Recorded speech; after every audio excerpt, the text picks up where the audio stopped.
ایک خواب ایک طبیر حکایت نقل ہے کہ ایک شخص حضرت محمد بن سیرین رحمتہ اللہ کے پاس آیا اور ان سے عرض کیا کہ میں نے ایک ایسا خواب دیکھا ہے جس سے مجھے بے حد رنج ہے اور اس کو بیان کرنے سے بھی شرم آتی ہے، تو آپ نے فرمایا کہ اس کو کاغذ پر لکھ دے، تو اس نے کاغذ پر لکھ دیا کہ جناب والا،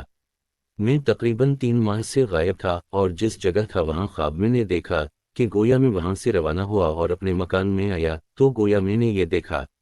ہے کہ میری بیوی سو رہی ہے اور اس کی شرمگاہ پر 2 مینڈھے سینگ لڑا رہے ہیں اور ایک نے دوسرے کو خون آلودہ کر دیا ہے۔ تو جب سے میں نے یہ خواب دیکھا ہے محض اس خواب کی وجہ سے اسے چھوڑ دیا ہے، اور حقیقت تو یہ ہے کہ اللہ کی قسم میں اسے بہت چاہتا ہوں۔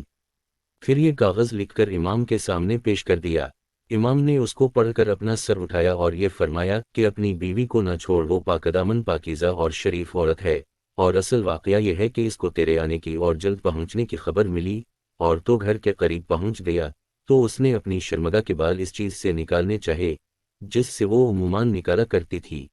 لیکن وہ سکو نہ مل سکی، تو سکو اور تو کچھ نہ بن پڑا اور نہ بغیر دوا کے وہ ان بالوں کو نہ نکال سکی، اور اس کو تیرے جلد پہنچنے کا خطرہ ہوا تو اس نے وہاں کے بال قینچی سے کتر دیے، چنانچہ قینچی سے اس میں ظاہری اثر ہو گیا، اور اگر تو اس کی تصدیق چاہتا ہے تو اسی وقت جا اور دیکھا جو کچھ میں کہہ رہا ہوں وہاں تو صحیح پائے گا۔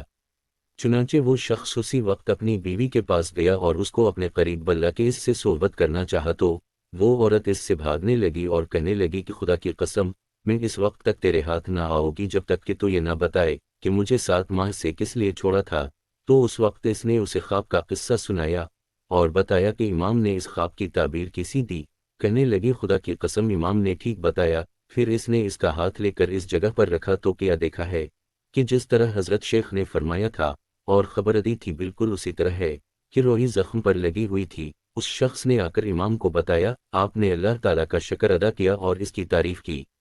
سواد 109 تعبیر الرؤیا۔